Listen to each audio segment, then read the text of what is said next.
Aimée n'avait jamais imaginé vivre une histoire d'amour aussi intense avec un homme comme Lucien. Lui, héritier d'une immense fortune et unique fils du redoutable magnate Maurice Laurent, semblait si éloigné de son monde depuis leur rencontre lors d'un bal de charité où Aimée travaillait comme serveuse. Une étincelle s'était allumée entre eux, une attirance irrésistible, presque irréelle. Ils se retrouvaient en secret, profitant de chaque instant, loin des regards et des jugements. Et chaque rencontre nourrissait leur passion d'une intensité inédite. Lucien n'avait jamais été aussi heureux. Aimée n'était pas seulement belle. Elle incarnait la simplicité, la sincérité, et une profondeur de cœur que Lucien n'avait jamais rencontrée dans son univers de privilèges et d'apparence. Il découvrait auprès d'elle un bonheur vrai, quelque chose de rare et de précieux, que ni l'argent ni le statut ne pouvaient acheter. Aimée lui ouvrait les yeux sur une vie plus authentique. Une vie où l'amour comptait plus que les ambitions et les obligations familiales. Grâce à elle, il se sentait libre, vivant. Mais cette relation clandestine ne tarda pas à attirer l'attention de Maurice Laurent, son père. Maurice était un homme puissant, habité par une ambition froide et calculatrice. Il avait travaillé toute sa vie pour étendre l'empire des Laurent et n'avait jamais laissé les sentiments perturber ses plans. Aux yeux de Maurice, Aimée ne représentait rien d'autre qu'une menace. Une fille sans fortune ni nom, une opportuniste selon lui, prête à profiter de l'innocence et de l'amour de son fils pour grimper les échelons de la société. Maurice, dès qu'il eut vent de la liaison entre Lucien et Aimée, décida d'intervenir avec fermeté. Dans son esprit, il n'y avait qu'une solution, mettre fin à cette folie avant que cela ne ternisse la réputation de la famille. Il convoqua Lucien dans son bureau, un espace austère qui inspirait plus la crainte que la familiarité. Là, entouré de portraits d'ancêtres aux regards sévères, Maurice fit part de son mépris. « Lucien, tu compromets tout ce que nous avons construit. Cette fille n'a rien à faire dans notre monde. Elle te détourne de ton avenir, de tes responsabilités. » Ces mots étaient durs, glacials, résonnant dans la pièce silencieuse. Lucien pourtant se redressa, décidé à défendre son amour. Il avait trouvé en Aimée ce que des années de richesse et de privilèges ne lui avaient jamais offert. « Mon avenir, père, c'est moi qui le choisis, » répondit-il calmement, mais avec une fermeté nouvelle. « Aimée et moi, nous nous aimons, nous... » « Et rien de ce que tu diras ne changera cela. » Cette déclaration choqua Maurice, qui resta figé un instant, dévisageant son fils comme s'il ne le reconnaissait plus. Une lueur de dégoût et de frustration passa dans ses yeux. Il comprit que ces mots ne suffiraient pas pour raisonner Lucien et qu'il lui faudrait user de moyens plus radicaux pour briser cette liaison. Maurice n'avait jamais toléré la désobéissance, et voir son propre fils défier ses ordres pour une femme qu'il jugeait indigne de leur nom était pour lui une humiliation insupportable. Alors qu'il regardait Lucien, furieux, Maurice commençait déjà à envisager un plan pour mettre un terme définitif à cette relation. Aimée, de son côté, ressentait la pression grandissante. Elle voyait les regards désapprobateurs des quelques amis de Lucien qui étaient au courant de leur liaison, entendait les murmures et les critiques de ses propres proches, qui craignaient pour elle. Elle savait que la famille Laurent la jugeait durement, la voyant comme une intruse, une parvenue. Pourtant, Aimée aimait Lucien d'une intensité qui lui permettait de supporter ses jugements. Leur amour lui donnait la force d'ignorer les commentaires malveillants, et elle se répétait chaque jour qu'il trouverait une façon de surmonter les obstacles. Cependant, l'ombre de Maurice la tourmentait. Elle savait que cet homme influent ne reculerait devant rien pour séparer son fils d'elle, et elle pressentait que le pire pouvait encore arriver. Malgré cela, Aimée restait déterminée à se battre pour Lucien. Elle croyait en leur amour, profondément. « Si nous restons ensemble, rien ne pourra nous atteindre », lui disait souvent Lucien pour la rassurer. Mais même lui ne semblait pas mesurer la puissance de l'opposition de son père. En secret, Aimée et Lucien continuaient à se voir, savourant chaque instant volé. Ils faisaient des projets d'avenir, rêvant d'une vie partagée. Loin des regards et des ambitions de Maurice, Aimée évoquait souvent leurs rêves communs, les endroits qu'ils souhaitèrent découvrir ensemble, la maison modeste qu'ils imagineraient en dehors de la ville, loin de tout ce faste qui étouffait Lucien. « Je te protégerai, Aimée », répétait-il souvent.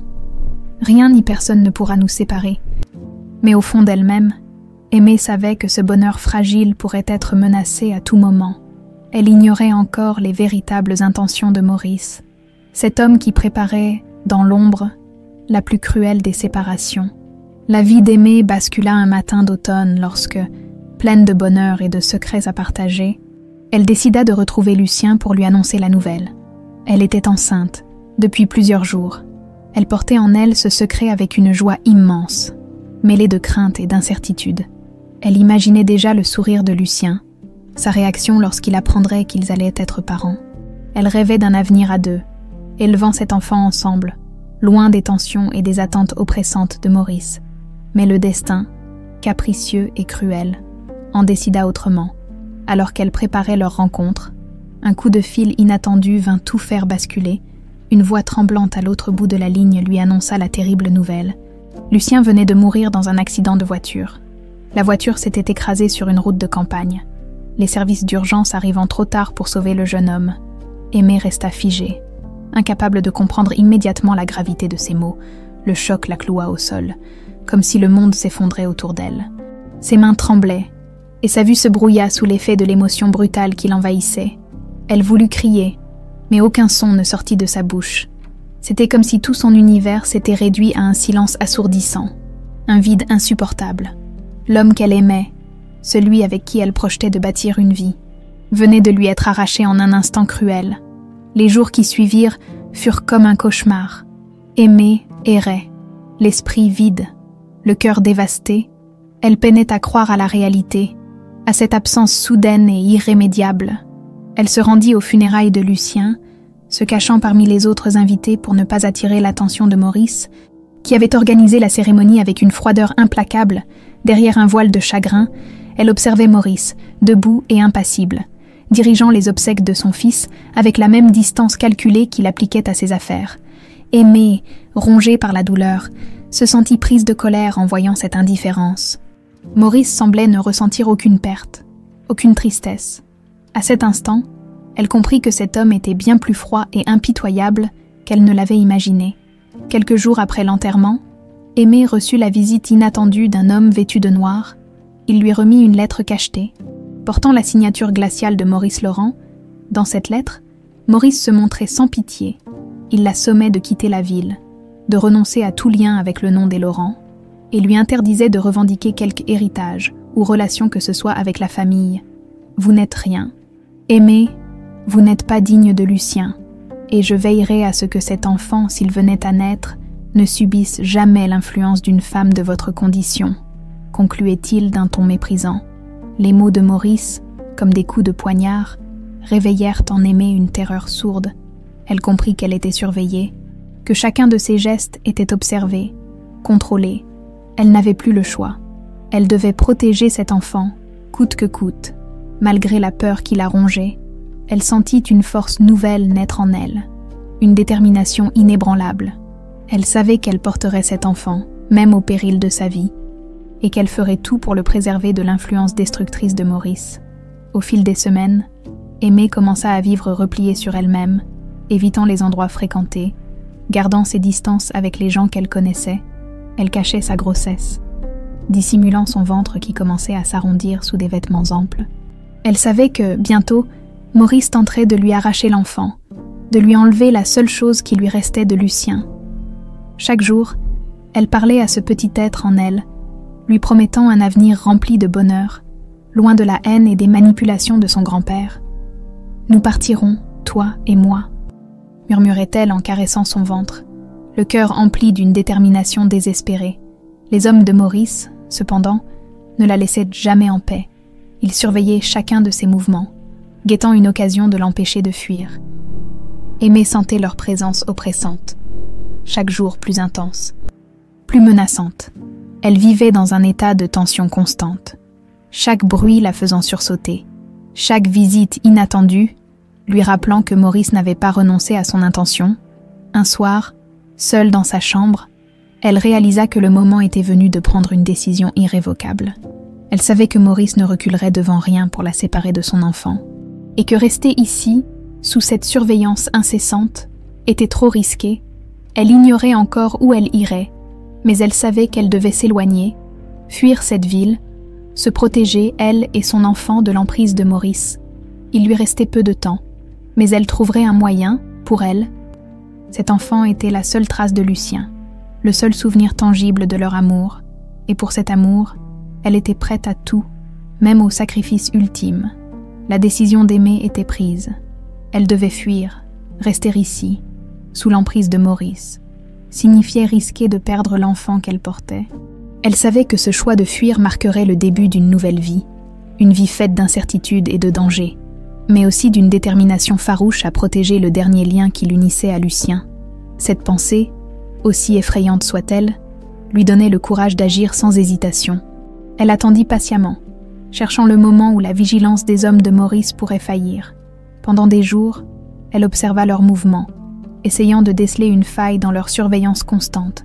Finalement, une nuit de pluie battante, lorsque les rues étaient désertes et que la ville semblait plongée dans un sommeil lourd et silencieux, Aimée sentit que son moment était venu. Elle avait préparé une petite valise, n'emportant avec elle que l'essentiel. Avant de quitter son appartement pour la dernière fois, elle jeta un dernier regard autour d'elle, mémorisant chaque détail, chaque objet, comme si elle disait adieu à une vie qu'elle ne retrouverait jamais. En sortant, elle sentit son cœur battre à tout rompre. La pluie lui fouettait le visage, mêlant ses larmes aux gouttes glacées qui s'écrasaient sur ses joues. Elle marcha rapidement, serrant son ventre arrondi, murmurant des mots de réconfort à son enfant. « Nous allons y arriver, mon ange. Je te protégerai. Je te le promets. » Elle répéta ces mots comme une prière, une promesse qui résonnait au plus profond de son être. À mesure qu'elle avançait dans la nuit, elle craignait d'entendre des pas derrière elle, le bruit d'une voiture de Maurice, ou encore la voix autoritaire d'un des hommes de main l'assommant de s'arrêter. Mais cette fois, la chance semblait de son côté. Elle atteignit la gare sans encombre, et bientôt, elle se retrouva à bord d'un train, observant la ville s'éloigner par la fenêtre, les lumières s'effaçant peu à peu dans la brume. Elle ressentit un mélange de soulagement et de tristesse en quittant ce lieu rempli de souvenirs de Lucien, mais elle savait qu'il n'y avait pas de retour en arrière possible. Après plusieurs heures de trajet, Aimée arriva dans une petite ville paisible, loin de la sphère d'influence de Maurice. Cette ville s'appelait Rougemont. Elle avait choisi cet endroit précisément parce qu'il était reculé, inconnu, et qu'il ne figurait pas sur la carte des lieux fréquentés par les Laurent. Elle espérait y trouver refuge, un havre de paix où elle pourrait élever son enfant en toute sécurité, loin des regards menaçants de Maurice et de ses hommes. Les premiers jours furent difficiles. Aimée se sentait étrangement seule. Isolée dans ce nouveau monde qui lui était étranger, les habitants de Rougemont la regardaient avec curiosité. Peu habituée à voir de nouveaux visages, elle fit de son mieux pour se fondre dans la communauté, prenant soin de rester discrète et de ne parler à personne de son passé. Aimée trouva un petit appartement modeste dans une rue tranquille et, peu à peu, elle commença à s'installer dans cette nouvelle vie, même si chaque soir, elle se couchait avec une peur sourde que Maurice puisse la retrouver. Malgré cette inquiétude, Aimée trouva un peu de paix en sentant son enfant bouger en elle. Chaque mouvement, chaque signe de vie était un rappel de sa mission, de son devoir de protection.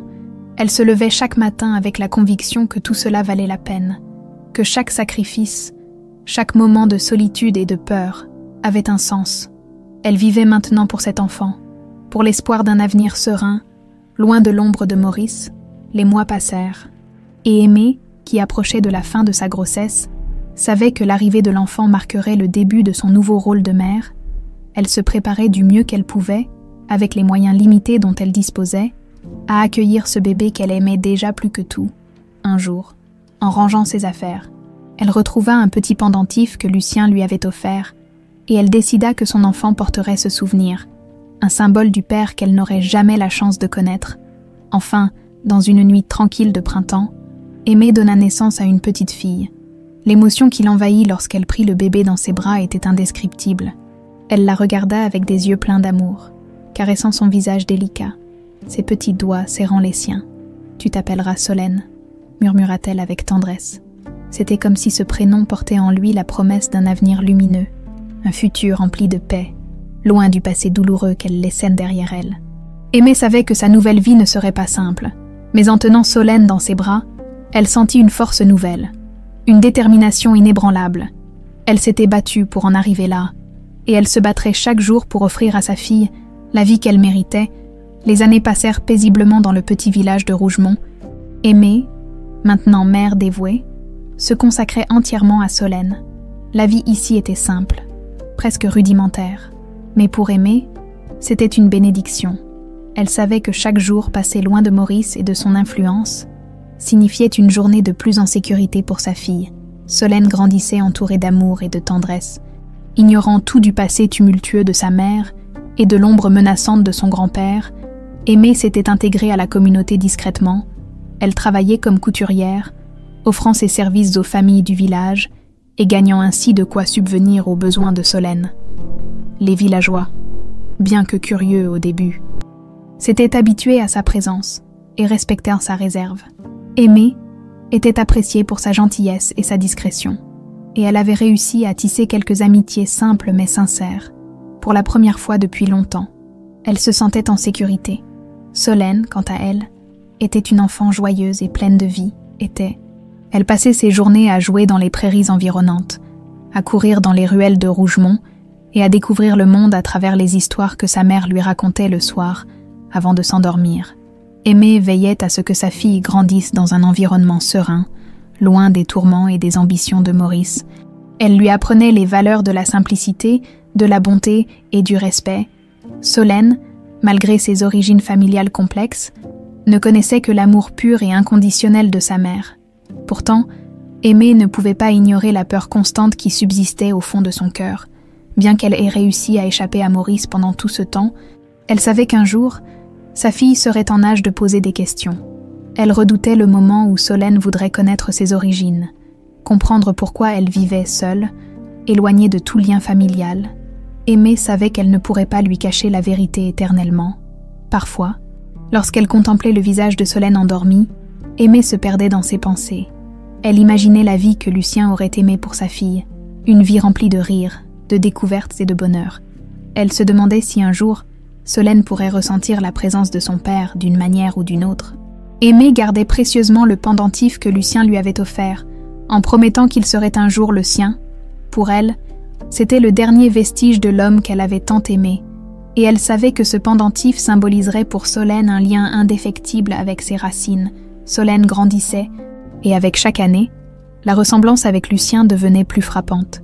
Ses traits, son regard doux, même sa manière de rire semblait rappeler à Aimée le jeune homme dont elle était tombée, éperdument amoureuse. Elle observait en silence ces similitudes, partagées entre la nostalgie et la douleur. Elle se rendait compte que malgré ses efforts pour oublier le passé, il revivait à travers Solène comme un écho constant de l'amour qu'elle avait partagé avec Lucien. Au fil du temps, Solène commença à poser des questions sur son père. « Maman, pourquoi je n'ai pas de papa ?» demandait-elle parfois. Avec l'innocence d'une enfant, Aimée, le cœur serré, lui répondait toujours avec douceur. « Ton papa était quelqu'un de merveilleux, Solène. Il n'est plus avec nous, mais il veille sur toi, j'en suis sûre. » Ces réponses semblaient satisfaire la petite fille, mais Aimée savait qu'un jour viendrait où la vérité serait nécessaire. En grandissant, Solène montrait des signes de curiosité de plus en plus marqués. Un jour, alors qu'elle jouait dans les affaires de sa mère, elle trouva le fameux pendentif, soigneusement caché dans un tiroir. Elle l'observa longuement, fascinée par cet objet qu'elle n'avait jamais vu. Aimée, en découvrant Solène avec le bijou entre les mains, eut un moment de panique, mais elle se ressaisit vite. Elle s'assit à côté de sa fille et lui expliqua avec des mots simples qu'il s'agissait d'un cadeau de quelqu'un de très cher. Solène écouta attentivement, les yeux brillants d'émerveillement, et demanda si ce pendentif était pour elle. Aimée, touchée par l'innocence de la question, lui sourit et lui dit que, oui, un jour ce pendentif serait le sien, mais qu'il était pour l'instant un souvenir précieux qu'elle gardait pour elle. Cet échange éveilla encore plus de curiosité en Solène, qui se mit à rêver de cet homme mystérieux qu'elle n'avait jamais connu. Aimée se demandait si elle pourrait un jour tout révéler à Solène, sans lui imposer le poids de la haine et des intrigues de Maurice. Pour l'instant, elle se contentait de la regarder grandir, savourant chaque instant de cette vie simple et loin de l'emprise de son passé.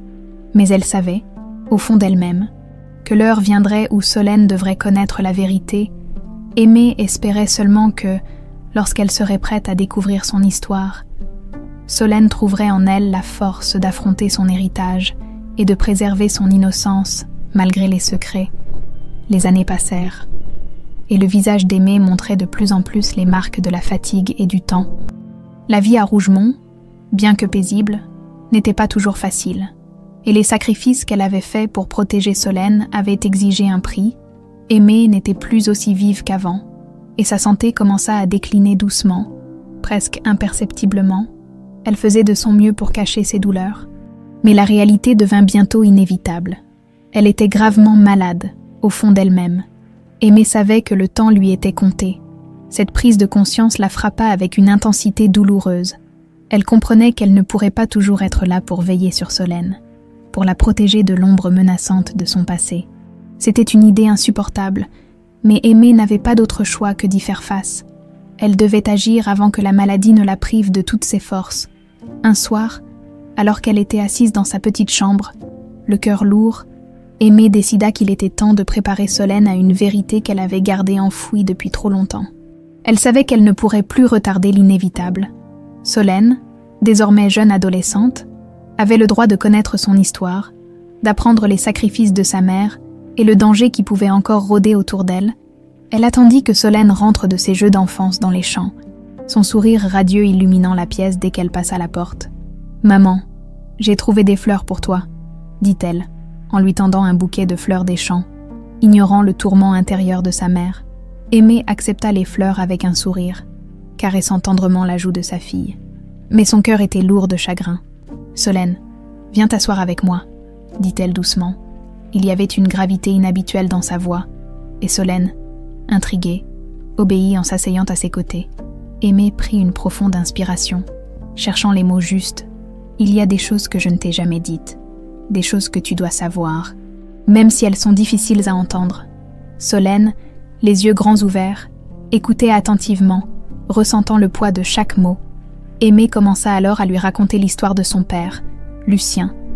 Elle lui parla de leur amour, de la tragédie de sa mort et de la promesse qu'ils avaient faite de construire une vie ensemble. Elle évoqua la noblesse de Lucien, sa gentillesse et l'amour sincère qu'ils avaient à partager. Solène écoutait en silence, des larmes silencieuses coulant sur ses joues en entendant l'histoire de cet homme qu'elle n'avait jamais connu, mais qui faisait partie d'elle. Puis, avec précaution, Aimée aborda le sujet de Maurice. Elle lui expliqua la cruauté de cet homme, ses ambitions démesurées et la menace qu'il représentait pour elle. Elle lui parla de la fuite, du sacrifice qu'elle avait dû faire pour la protéger et de la peur constante qu'elle avait vécue toutes ces années. Aimée sentit que Solène tremblait légèrement en entendant ces révélations, mais elle serra sa main avec douceur, lui offrant tout le réconfort qu'elle pouvait. « Ma chérie, » dit Aimée d'une voix tremblante, « un jour, tu devras te rendre à Lyon, là où vit la famille de ton père. Peut-être y trouveras-tu des réponses, ou même des personnes qui te reconnaîtront, mais ce qui est le plus important, c'est que tu trouves ta sœur. » Aimée révéla alors à Solène l'existence de sa sœur jumelle, Camille, qu'elle avait été obligée de laisser sous la garde de Maurice. Elle expliqua combien il avait été déchirant de prendre cette décision, mais que c'était le seul moyen de leur offrir à toutes les deux une chance de survie. Solène, choquée, mit un moment avant de parler. « J'ai une sœur jumelle », balbutia-t-elle, la voix emplie de surprise et d'émotion. Aimée hocha la tête en silence, incapable de contenir ses propres larmes. « Oui, ma chérie, une sœur qui te ressemble, qui partage une partie de toi. J'ai toujours espéré que vous vous retrouveriez un jour, que vous pourriez vivre la vie que je n'ai pas pu vous offrir. » Les jours suivants furent remplis de discussions profondes et d'adieux discrets. Aimée, affaiblie, passait ses journées à partager chaque souvenir, chaque pensée, avec Solène. Elle lui donna le pendentif de Lucien, en expliquant qu'il symbolisait l'amour et la force de son père. « Garde-le toujours près de toi, » lui dit-elle. « Il te guidera, même lorsque tu te sentiras seule. » Aimée s'éteignit paisiblement quelques semaines plus tard, entourée des objets simples de sa petite vie et du regard aimant de sa fille. Solène, malgré le chagrin immense, savait qu'elle avait une mission à accomplir. Le dernier souhait de sa mère résonnait en elle comme une promesse, retrouver sa sœur, Camille, et reconstruire la famille qu'Aimée avait tant espéré voir réunie. Les années passèrent après la disparition d'Aimé, et Solène, désormais une jeune adulte, avait appris à survivre seule, avec en elle la force et la résilience que sa mère lui avait inculquées. Elle avait été placée dans une famille d'accueil après la mort d'Aimé, dans des conditions modestes mais remplies de respect et d'affection. Sa vie s'était construite dans la simplicité, entre petits boulots et moments de réflexion silencieuse, où elle portait toujours le pendentif de Lucien autour du cou. Ce bijou, dernier lien tangible avec ses parents, restait pour elle un symbole d'amour et de force, comme sa mère le lui avait enseigné. Malgré la routine paisible de sa vie, Solène ne pouvait jamais oublier les paroles d'Aimé sur sa sœur jumelle. L'existence de Camille hantait son esprit comme une énigme à résoudre. Une promesse à tenir. Elle n'avait jamais rencontré cette sœur. Et pourtant, elle ressentait pour elle une affection inexplicable, un lien profond qu'elle ne pouvait ignorer. Dans son cœur, elle savait que le moment viendrait où leurs chemins se croiseraient, mais elle ignorait quand et comment cela arriverait. Un jour, Solène accepta un travail temporaire dans un restaurant élégant à Lyon. Ce lieu, où se pressaient des clients riches et influents, représentait pour elle une opportunité financière, même si le contraste avec sa vie quotidienne la laissait quelque peu mal à l'aise. Elle observa les tables luxueusement dressées, les conversations feutrées et les rires discrets des clients qui semblaient ignorer le monde extérieur. Alors qu'elle s'apprêtait à servir une table, son attention fut attirée par une femme assise près de la fenêtre. Solène sentit son souffle se couper en voyant le visage de cette cliente. Une sensation étrange et presque irréelle envahissant son esprit. Elle ressemblait à un reflet, une vision étrange et pourtant rassurante. Cette femme avait les mêmes traits qu'elle, le même regard, et cette impression de familiarité la troubla profondément. Elle cligna des yeux, cherchant à comprendre si elle rêvait. Mais la ressemblance demeurait indéniable, la cliente. De son côté, avait également remarqué Solène, Camille Laurent, fille unique et héritière de la famille Laurent, était habituée à être servie sans réellement prêter attention au serveur. Mais ce jour-là, elle se retrouva figée en observant cette jeune femme.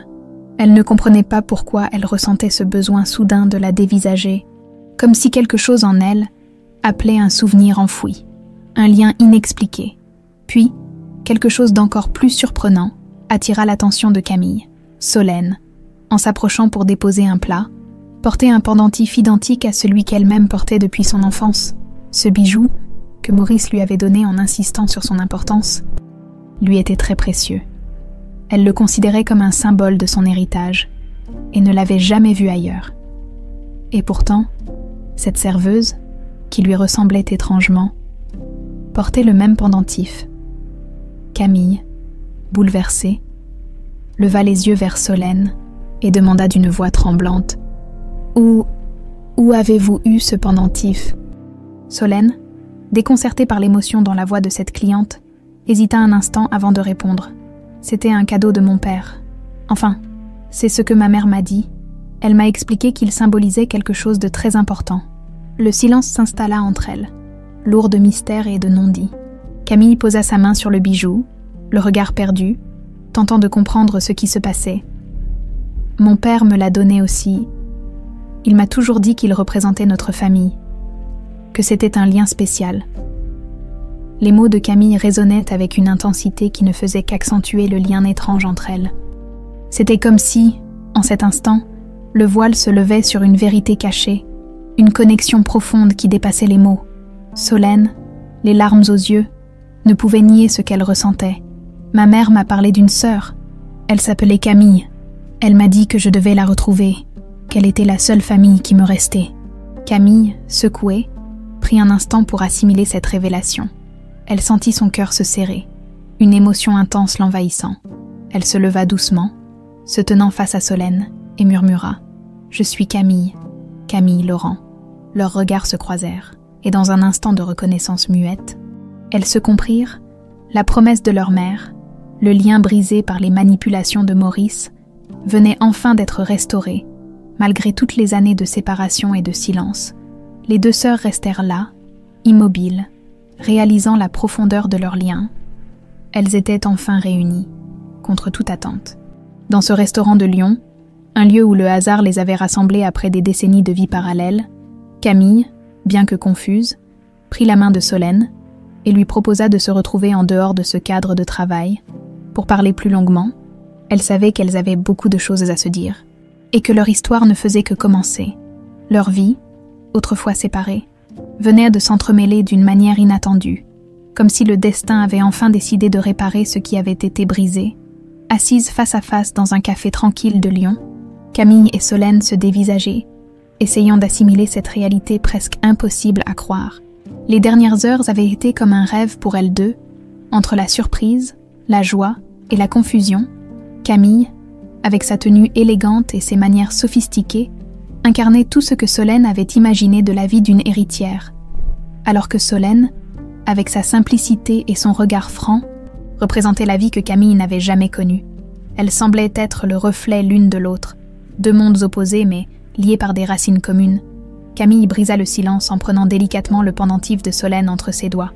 Elle l'examina de près, remarquant les mêmes détails gravés que sur le sien. « Je n'arrive pas à croire que ce pendentif... » Camille murmura, encore secouée par la découverte. « Je pensais que j'étais la seule à en posséder un, que c'était un objet unique que mon grand-père m'avait donné. » Sa voix tremblait légèrement, et elle ne pouvait cacher l'émotion qui transparaissait dans son regard.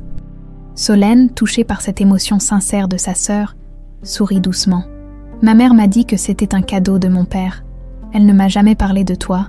Jusqu'à la fin, elle m'a seulement révélé ton existence avant de partir, en me disant que je devais te retrouver. » Solène baissa les yeux, touchant le pendentif avec tendresse. Ce pendentif, c'était le dernier souvenir de mes parents. Il représentait pour elle l'amour qu'elle avait pour mon père et pour toi. Camille resta silencieuse un moment, digérant les mots de Solène. Elle sentait monter en elle une vague de tristesse mêlée de colère. Elle avait grandi sans jamais soupçonner l'existence de Solène, croyant être seule, se conformant aux attentes de Maurice, sans jamais remettre en question les décisions de son grand-père.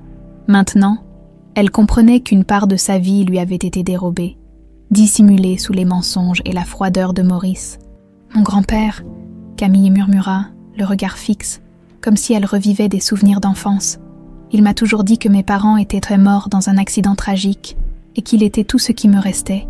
Il a pris soin de moi, mais il n'a jamais vraiment été chaleureux. Je comprends maintenant pourquoi. Il voulait m'isoler, me garder sous son contrôle. » Solène posa doucement sa main sur celle de Camille, cherchant à lui transmettre un peu de réconfort. « Ma mère m'a souvent parlé de lui. Elle savait qu'il ne reculerait devant rien pour te garder. Et c'est pour cela qu'elle a dû fuir avec moi. Elle avait peur. Peur de ce que ton grand-père pourrait faire. Elle a sacrifié tout ce qu'elle avait pour m'éloigner de lui et me protéger. » Les deux sœurs se regardèrent, ressentant profondément la douleur et le sacrifice qu'avait fait Aimé pour les préserver.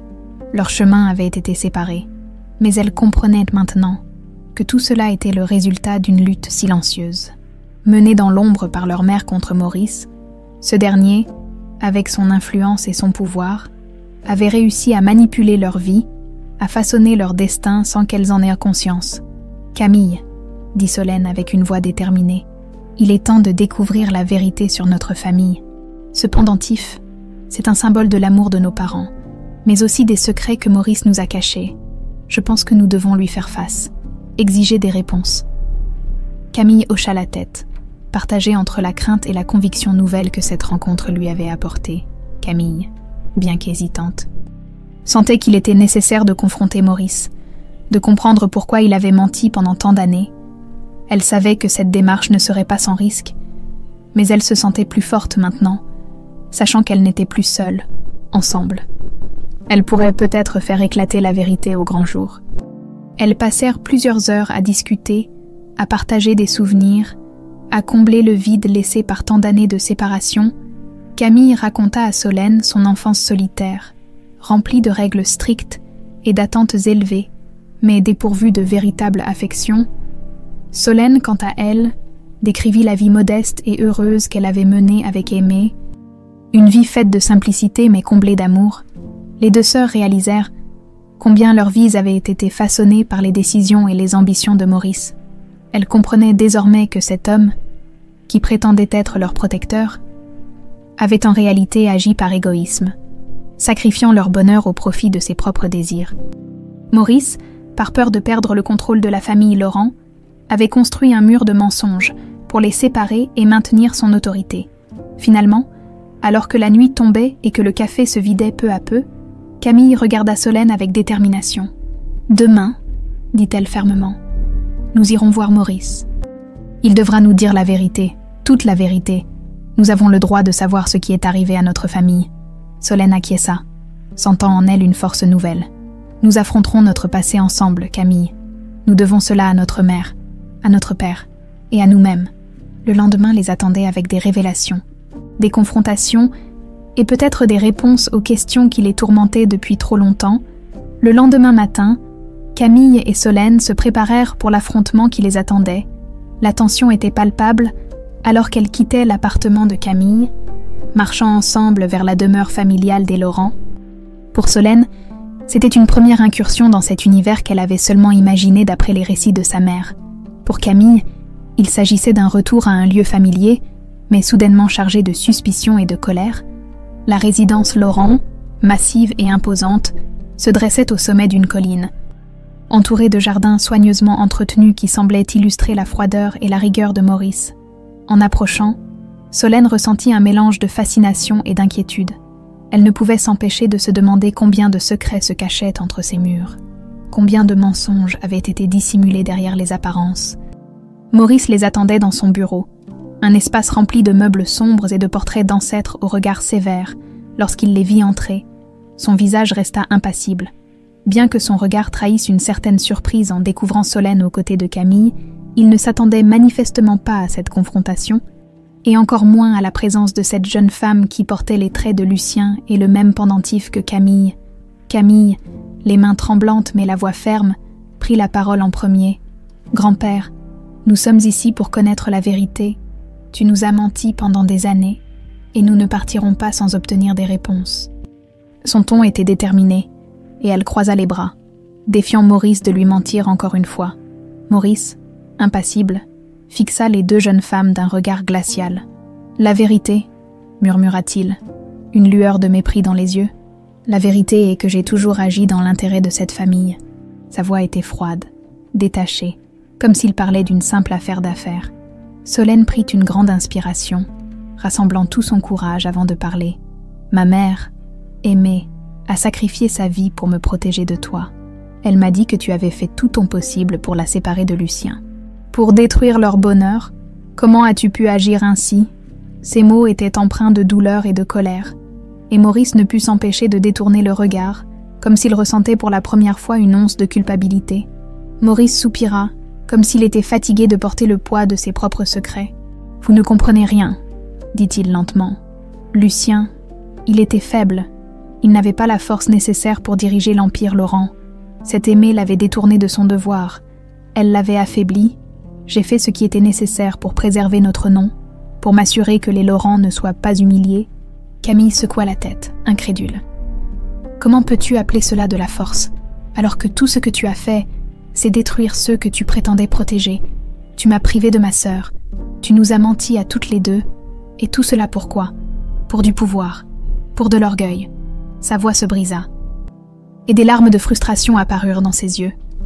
Maurice serra les poings, visiblement agité par cette confrontation. « J'ai fait des sacrifices, » répondit-il d'un ton dur. « Oui, j'ai fait des sacrifices.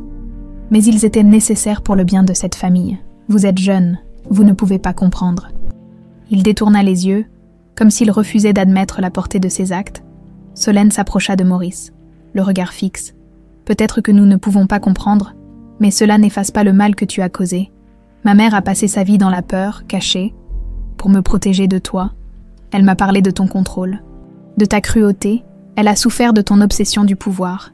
Et aujourd'hui, moi et Camille, nous en payons encore le prix. » Maurice, sentant sa façade se fissurer, perdit un instant sa contenance. Il se tourna vers Solène, avec un mélange de colère et de désespoir. « Et que voulez-vous maintenant ? » « Que je regrette, que je m'excuse, » demanda-t-il avec une amertume palpable.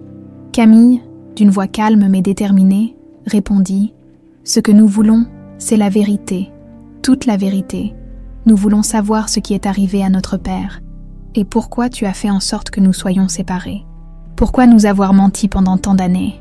Maurice soupira profondément, comme si le poids de ses propres secrets devenait insupportable. « Lucien, » murmura-t-il, presque pour lui-même. Lucien n'est pas mort comme je vous l'ai fait croire. Les mots tombèrent comme un coup de tonnerre dans la pièce, et un silence stupéfait s'installa. Camille et Solène échangèrent un regard incrédule, incapables de comprendre. « Il est vivant », chuchota Camille, la voix tremblante.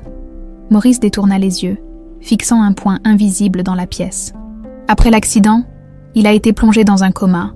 J'ai décidé de le cacher, de le faire passer pour mort. J'ai pensé que, sans lui, vous seriez plus faciles à contrôler. Il vit toujours, sous une fausse identité, dans une maison de repos où personne ne le connaît. » Camille et Solène restèrent sans voix, choquées par cette révélation impensable.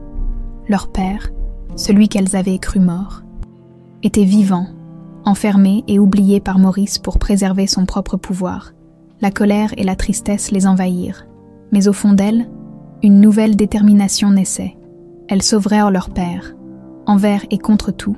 Camille et Solène étaient assises dans le silence lourd qui suivit les révélations de Maurice. Le choc de découvrir que leur père était vivant, caché sous une identité inconnue, les laissait désemparées. Tout ce qu'elles avaient toujours cru, toute leur vie, semblait s'écrouler sous leurs pieds. Mais malgré la douleur et la confusion, une idée se cristallisait en elles. Elles devaient retrouver leur père. Coûte que coûte, Camille fut la première à briser le silence. Son regard était rempli d'une colère froide qu'elle peinait à contenir. « Comment as-tu pu faire cela, Maurice ? Comment as-tu pu nous mentir toute notre vie, nous priver de notre père, de cette chance de le connaître, simplement pour préserver ton contrôle ?» Sa voix tremblait, mais elle tenait tête à Maurice avec une fermeté nouvelle. Maurice, visiblement troublé, évita de répondre directement. « Ce que j'ai fait, je l'ai fait pour le bien de la famille. Lucien n'aurait jamais eu la force de diriger l'empire des Laurent. Il était trop faible, influençable. C'était le seul moyen d'assurer l'avenir. » Solène, qui avait écouté en silence, serra les poings, ressentant une colère qu'elle n'avait jamais connue. Et nous, et aimée, elle a passé sa vie cachée, dans la peur, pour me protéger de toi. Elle m'a tout donné. Elle a sacrifié son bonheur. Simplement pour m'éloigner de ton emprise, Maurice, pour la première fois, sembla vaciller. Il regarda Solène avec une expression dure, mais son silence en disait long. « Ce qui est fait, dit-il finalement, d'une voix basse. Vous ne changerez rien à l'histoire en remettant en question mes décisions. » Camille, les yeux étincelants de détermination, s'approcha de Maurice. « Tu te trompes, grand-père. Ce qui est fait peut être défait, et nous allons réparer ce que tu as brisé. Nous allons retrouver notre père, le ramener à la maison. Tu ne pourras plus contrôler nos vies. » Sa voix était glaciale, mais elle cachait une douleur profonde, celle d'une enfant qui venait de découvrir que sa vie entière n'était qu'un tissu de mensonges. Maurice serra les lèvres, tentant de garder son contrôle habituel. « Vous faites une grave erreur, » dit-il, essayant de reprendre le dessus. « Ce que vous allez découvrir pourrait vous détruire. » Solène, inspirée par la force de Camille, se redressa. « Nous ne craignons plus la vérité, Maurice. Tu nous as menti toute notre vie. Maintenant, nous allons prendre notre destin en main. » Sans un mot de plus, les deux sœurs tournèrent le dos à leur grand-père, quittant le bureau avec un sentiment de liberté mêlé de douleur. Elles savaient que la route qui les attendait serait difficile, mais elles étaient prêtes. Le besoin de connaître la vérité, de retrouver leur père, de réparer les blessures infligées par Maurice, les unissait plus que jamais.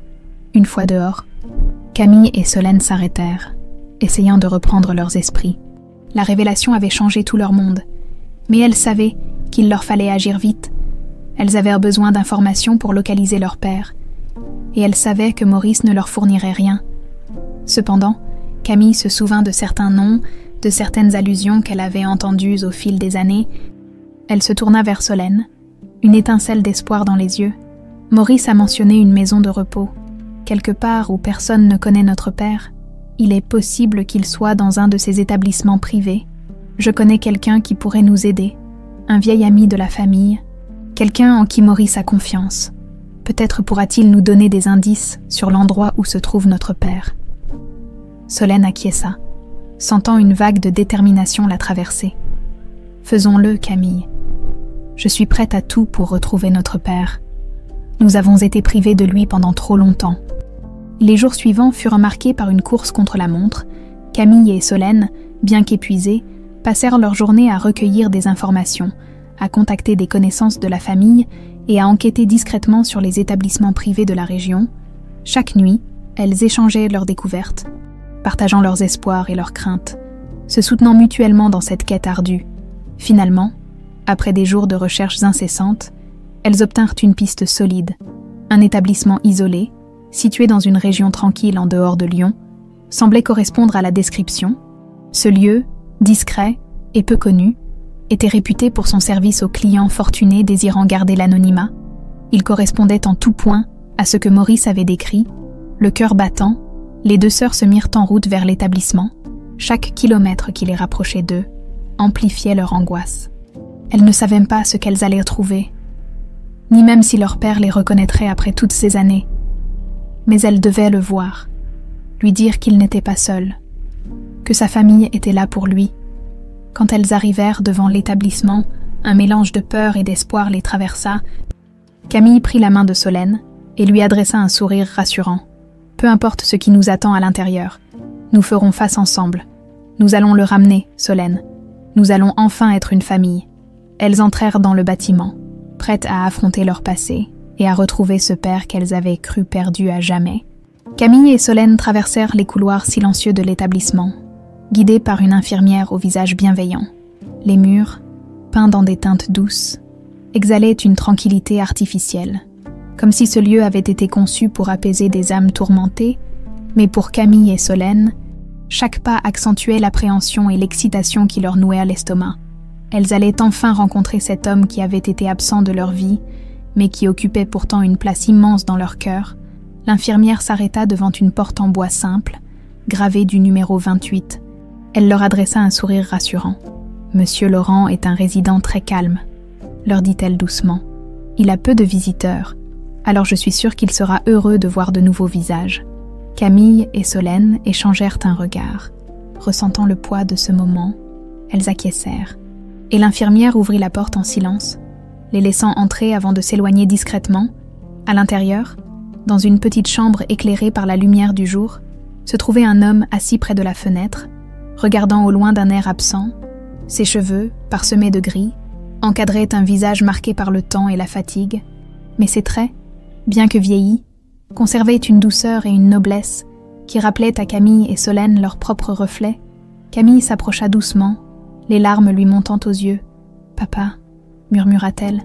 Incapable de retenir l'émotion qui montait en elle, l'homme tourna lentement la tête, son regard perdu retrouvant une lueur d'intérêt en découvrant les deux jeunes femmes.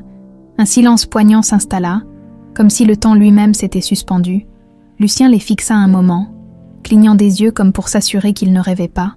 Camille, sa voix, bien que faible, portait encore une chaleur et une tendresse qui déchirèrent le cœur des deux sœurs. Il leva une main tremblante vers elle, et Camille la saisit, ses doigts serrant ceux de son père, pour combler toutes ces années d'absence. Solène, incapable de contenir ses larmes, s'approcha également. « Papa, c'est moi, Solène. » À ces mots, un éclair de reconnaissance passa dans les yeux de Lucien. Il sembla submergé par l'émotion, et des larmes silencieuses coulèrent sur ses joues, marquant le début d'un chagrin retenu pendant trop d'années. Solène prit sa main dans la sienne, ressentant à la fois la fragilité et la force de cet homme qui avait traversé tant d'épreuves. Lucien, reprenant son souffle, murmura faiblement « Vous êtes vraiment là, mes filles ?» Sa voix se brisa, et il serra leurs mains, les regardant tour à tour comme pour graver chaque détail de leur visage dans sa mémoire. « Je pensais ne jamais vous revoir. » Camille, les larmes coulant librement, hocha la tête. « Nous aussi, papa. Nous avons appris la vérité trop tard. Mais nous sommes là maintenant, et nous allons te ramener avec nous. » Lucien, bien que fragile, esquissa un sourire empreint de gratitude. « Maurice, il m'a séparé de vous. J'ai essayé de vous retrouver, mais il m'a enfermé ici, pour m'éloigner de vous. » Sa voix faiblissait, et Solène se pencha pour l'écouter. Elle ressentait la douleur de son père dans chaque mot, chaque pause. Solène serra la main de Lucien avec détermination. « Nous savons, papa, Maurice nous a menti. Il a fait de nos vies un labyrinthe de secrets et de manipulations. Mais maintenant, nous allons tout réparer. Nous allons te ramener à la maison. » Sa voix, bien que douce, portait une force inébranlable. « celle d'une fille prête à tout pour retrouver sa famille. Les trois restèrent ainsi, unis dans un silence chargé d'émotions, comme si ce moment était une guérison en soi, après tant d'années d'incertitude et de solitude. Ils étaient enfin réunis. Camille et Solène ressentèrent le poids de tout ce qu'elles avaient perdu, mais aussi l'espoir de tout ce qu'elles pourraient reconstruire avec Lucien à leur côté. Lucien, reprenant un peu de vigueur, leur adressa un regard chargé de reconnaissance. « Mes filles, je suis tellement fière de vous. Vous avez surmonté tout cela. Vous avez su voir au-delà des mensonges de Maurice. » Il les regarda, ses yeux brillants d'une admiration profonde. Camille et Solène se sentirent emplis d'une chaleur nouvelle, celle de l'amour d'un père qui les avait toujours portés dans son cœur malgré les distances imposées. Soudain, Lucien s'anima, comme s'il se souvenait de quelque chose d'important. « Maurice, il ne laissera pas cela se terminer ainsi. Vous savez comment il est ?» Son regard se fit sombre, une inquiétude traversant son visage. Camille serra sa main, le regard déterminé. « Papa, peu importe ce que Maurice tente de faire, il ne peut plus nous contrôler. Nous sommes prêtes à tout pour te ramener, pour reconstruire notre famille. » Lucien hocha la tête, ému par la force de ses filles. « Alors, partons, je suis prêt. Il est temps de tourner la page sur ce passé et de commencer une nouvelle vie, en quittant l'établissement. » Camille, Solène et Lucien avancèrent comme une famille unie, décidés à affronter tout ce qui les attendait. Camille, Solène et Lucien quittèrent l'établissement avec un sentiment de libération, mais elles savaient que leur retour à la maison n'allait pas être simple. Maurice ne les laisserait pas partir sans lutter pour garder son emprise sur eux. Cependant, après des années de silence et de contrôle, Camille et Solène étaient prêtes à affronter leur grand-père, déterminées à rétablir la vérité et à protéger leur père. En arrivant devant le manoir des Laurent, Lucien, appuyé sur le bras de ses filles, sentit le poids des années d'isolement et de douleur se transformer en une force nouvelle. Ce lieu, qui avait autrefois représenté un empire, une dynastie, n'était désormais qu'un symbole de souffrance. Il était temps de briser les chaînes que Maurice avait posées sur eux. Ils pénétrèrent dans le hall, et Maurice, les attendant avec une expression de colère contenue, se leva de son fauteuil. Ses yeux, durs et perçants, passèrent de Lucien à ses petites filles, et il comprit immédiatement que son contrôle sur eux avait pris fin. Camille et Solène, debout aux côtés de leur père, représentaient un défi qu'ils n'avaient jamais anticipé. « Alors, vous avez trouvé votre chemin jusqu'ici ?» lança Maurice avec un sourire amer. « Je suppose que je n'aurai pas le plaisir de vous voir obéir aux règles de cette famille. » Camille avança, défiant le regard de Maurice avec une détermination inébranlable. « Nous ne sommes plus des pions dans tes jeux, grand-père. Nous avons retrouvé notre père. Nous connaissons la vérité, et nous ne resterons plus sous ton contrôle. » Maurice haussa les épaules, feignant l'indifférence. « La vérité, répondit-il froidement. Vous pensez que vous pouvez simplement réécrire l'histoire. Vous ne savez rien de ce que cela signifie de protéger un nom, de préserver un héritage. Vous êtes jeune, naïve. Et cet homme, dit-il en montrant Lucien d'un geste dédaigneux, n'a jamais été à la hauteur de cette famille. » Lucien, soutenu par ses filles, s'avança, redressant les épaules avec toute la dignité qu'il possédait encore. « Ce que tu as fait, Maurice, ce n'était pas pour la famille, c'était pour toi-même. Tu as détruit les liens les plus précieux qui existent, tout ça pour satisfaire ta soif de pouvoir. Tu as transformé ce nom, Laurent, en une prison. » Maurice serra les dents, visiblement affecté par ces mots. « J'ai fait ce que j'avais à faire pour que cette famille reste puissante et respectée, Lucien. Tu étais trop faible pour comprendre cela. » Camille prit alors la parole, la voix ferme. « Nous n'avons plus besoin de ta protection, ni de ta définition du pouvoir, grand-père. Nous voulons être libres de construire une nouvelle vie. Une vie où nous pourrons nous aimer sans être manipulés par ton besoin de contrôle. » Maurice les regarda, son expression passant de la colère à une sorte de désespoir. Il comprenait, enfin, que son pouvoir sur eux s'évanouissait, que ses manipulations ne pouvaient plus les toucher. Pour la première fois, il sembla abattu, comme si le poids de ses propres choix le rattrapait. Mais son orgueil, inébranlable, l'empêchait d'admettre ses torts. « Faites ce que vous voulez, dit-il avec une amertume glaciale. « Vous n'êtes plus ma famille. » Ces mots, prononcés avec froideur, laissèrent un silence lourd dans la pièce. Lucien, bien que blessé par l'attitude de son père, ressentit en lui une étrange paix. Il tourna le dos à Maurice, suivi de Camille et de Solène, et ensemble, ils quittèrent le manoir, laissant derrière eux les ruines d'un passé dicté par l'orgueil et la manipulation. Une fois dehors, Lucien se tourna vers ses filles, avec un sourire empreint de tristesse et de gratitude. « Nous avons enfin la liberté », murmura-t-il. Camille et Solène le prirent par les bras, et ensemble, ils avancèrent vers un avenir qu'ils pourraient bâtir selon leur propre choix. Les semaines qui suivirent furent marquées par la reconstruction de leur vie. Lucien, bien que marqué par les années de solitude, retrouva une vitalité qu'il croyait perdue. Il commença à raconter à ses filles l'histoire de sa jeunesse. Les souvenirs heureux avec leur mère, aimée, et les rêves qu'ils avaient partagés, pour Camille et Solène, c'était une manière de découvrir ce père qu'elles avaient longtemps cru perdu. Camille prit une décision importante. Elle renonça à sa part d'héritage et choisit de consacrer sa vie à aider les autres.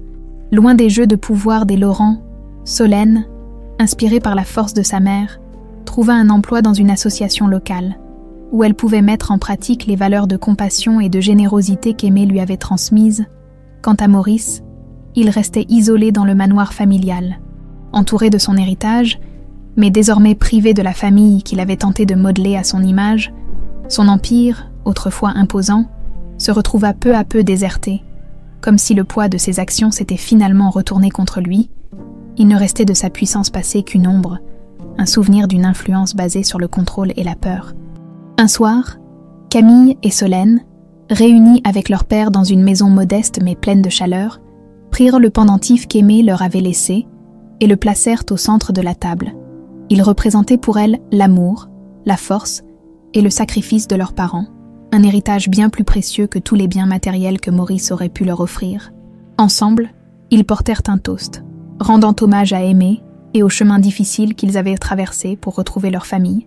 Dans leur cœur, ils sentaient qu'ils avaient enfin triomphé des ténèbres du passé, qu'ils étaient enfin libres de vivre, de s'aimer et de construire un avenir sans chaîne. Ainsi, malgré les épreuves et les sacrifices, la famille que Maurice avait tenté de briser renaissait plus forte et unie que jamais, prête à embrasser la liberté et l'amour retrouvés.